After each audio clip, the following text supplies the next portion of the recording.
What's going on, guys? This is Chandler Smith, and this has been the hardest year of my life. And in this video, I'm gonna explain why. I'm also going to share with you why I've chosen to make this upcoming year even harder. So with all of that being said, let's jump into it.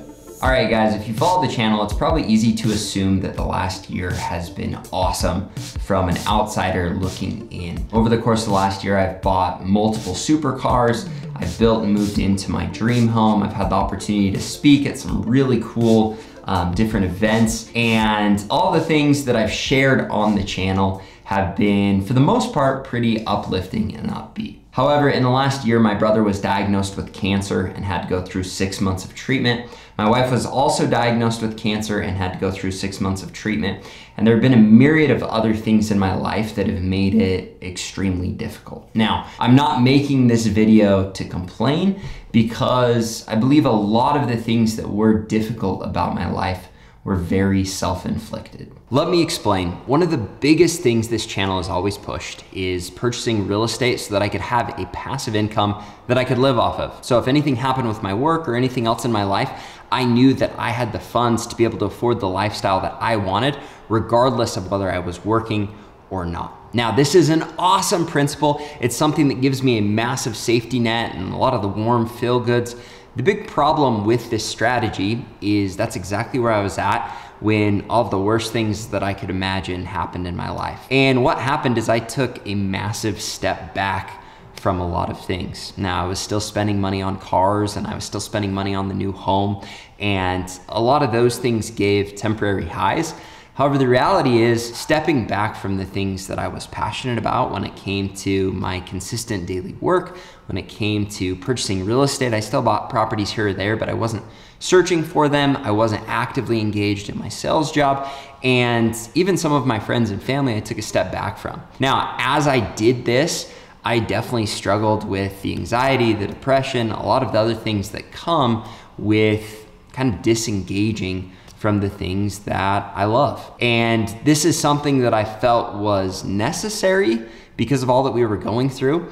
But the other thing I didn't realize I was doing is I was creating new habits and new thought loops where I was consistently feeling bad for me and for my problems. I started making less YouTube videos. I started doing less in every aspect of work, which really were all things that I was passionate about, that I loved, that I cared about. And because of doing that, it became this negative cycle where I was thinking less and less about positive things and more about negative things. And that became habitual. Now, I had preached this a lot to sales reps that were struggling, or people that came to me for real estate investing advice, or people that just came to me for help with their life and dealing with not being successful or not being happy. And it was really hard just in the last little bit to kind of look at myself in the mirror and say, man, you've fallen into a lot of bad habits where you're your own worst enemy. Yes, you've had a lot of hard things happen, but you've chosen the wrong route in how you handle these things. One of my favorite quotes is choose your hard, and whether you're doing nothing and dealing with the hard things that come with that, or going out and being productive and proactive even though hard things are happening to you, you kind of get to choose your hard. You can sit and back off and be miserable, or you can double down in the things that you're passionate about and, hopefully not be miserable. And as easy as it was for me to step back from everything I was doing in my life, I've had to really realize that that step back has been much more detrimental than beneficial at this point in my life. Now, before I say what I'm going to say next, I want to make sure that you all know that I'm not looking for your pity. And I know there are lots of people that'll blow me up in the comments about, oh, woe is me, look at what I have, and yet I'm struggling. The real reason I wanted to make this video is I think that everyone on this planet deals with their own struggles, and they're all very, very different. And it's been very easy for me in my life with certain problems to say, hey, everybody has problems, but you have to focus on what's important. You have to have proper habits. You have to have proper thought processes, or you're going to be miserable. And I blame your misery on the fact that you don't have these things, and my happiness on the fact that I do. And after going through this process, I'm here to tell you it's very hard to hold to good habits and good thought processes when bad things happen. And I really understand that. However, my answer is still the same, and that is that if you don't learn how to control them, regardless of how hard of a situation you've been put in, the outcome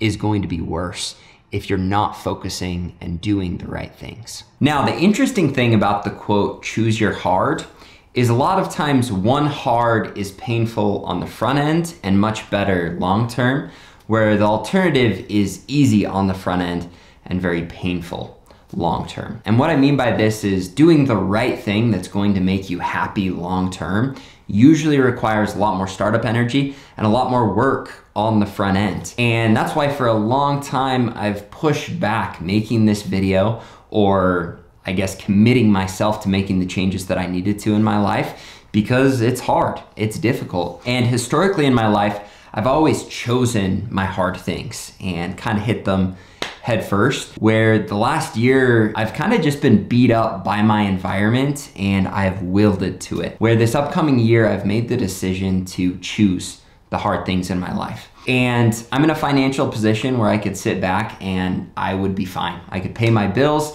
I could have everything that I've ever wanted, and I can promise you that this next year would be even worse than my last one if I chose that. After my experience the last little bit with taking my foot off of the gas and letting things happen to me. And so this upcoming year, I've made the decision that I want this to be the hardest year of my life on the front end. I'm going to be doing a lot of this on the channel. I figured one, it would be fun for you to see and to hopefully learn from. I am by no means an expert on this, but there are lots of things that I wanted to do to challenge myself, from finding new creative ways to purchase real estate, to doing a 10-day fast, to doing a body transformation, to taking a break from social media, and a myriad of other things that I've got on a long list that I want to try this year. And a lot of them I'm listing here might seem small, but to me, they seemed like something that would stretch me. And as the year goes on, I want to think of bigger and better and more challenging things that will hopefully benefit me and you. Now, if you have some ideas of things that I could do that would be hard on the front end, but that you believe that will benefit me long-term in me choosing my hard, I would love for you to let me know in the comments. But I'm kind of gonna share all of these experiments with you. And I think the outcome is going to be twofold. First off, I think I'm gonna be a lot happier. I also think that my life is going to feel more fulfilling than it has, as I've kind of just let things happen to me. Now, I don't wanna over exaggerate. I haven't been a complete and total bum, but to my standard, I really have the last year dealing with all of these things. So I wanna double down and really be the best version of myself. And I'm gonna share with you the things that I think I need to do and then be held accountable by posting them on the channel. If I don't end up doing these things and you don't see the content, you know that I fell short in a big way. If I post the video and I fail at certain things that I'm trying to do, I'm gonna share those things with you, because as much as it feels like I should be the professional because I'm posting these things online, I very much am not, and I think you're gonna get to see a much more authentic version of me trying these things. Now, I hope I don't fail at any of them, but I think there's a very real possibility that I'm not going to succeed my first try at a couple of the different things that I'm planning on trying. So if you have things that you think will help me level up myself or my business, please let me know in the comments, because I wanna do all of these and I wanna document them so that you can see the process. The last thing that I wanted to add to this video is I believe in life there are certain principles that are eternal principles. This means that it doesn't matter who you are or what your situation is, they are always true. And one of these principles is that you live or die by your consistent thought processes and habits. So whether you're someone that everything is going right and you want to level up, or everything is going wrong and you want to just stay afloat, showing up and having positive thought processes and good habits is going to make or break your life. If you can dial in your long-term goals and you can dial in your daily habits and thought processes according to those long-term goals and reverse engineer that properly, you're going to be happy and you're going to be successful. And if you can't, you won't. And there are lots of people that want to say, Chandler, but this is happening. And I will say that you're always going to be able to find a good excuse, because everyone has them, because life is freaking hard. It just is. That's just how it is. That's how it's always been. And that's how it's always going to be. And I'm sure we'll all get to the end of our lives and we'll have to look back and say, man, Did I make the most of the hand I was dealt, or did I not? And I truly believe that dialing in those thought processes and those habits is the biggest thing to determining how your life ends up and how much joy and happiness you receive through that process. And so I'm really excited to double down and to kind of realize that I've fallen short in a big way the last little bit and share that with you. But regardless of your circumstances, I challenge you to do the same. And I really believe, even though I haven't done great at it recently, that is what I did properly early on to give me the success that I've had, and that will be essential for me moving forward to be able to have a happy, fulfilling life. And whether you like it or not, there's gonna be a lot more content involving just my thought process on bettering me, not just on real estate. And in turn, I believe that by bettering me and being the best version of myself in every aspect of life, that hopefully will help me deliver a lot better content when it comes to real estate investing, when it comes to finance, when it comes to sales, and when it comes to all the other things that I'm extremely passionate about sharing with you. So if you guys enjoyed this video, make sure remember to smash the like button, subscribe to the channel, hit the little bell, and we'll look forward to seeing you in future videos. Thanks, guys.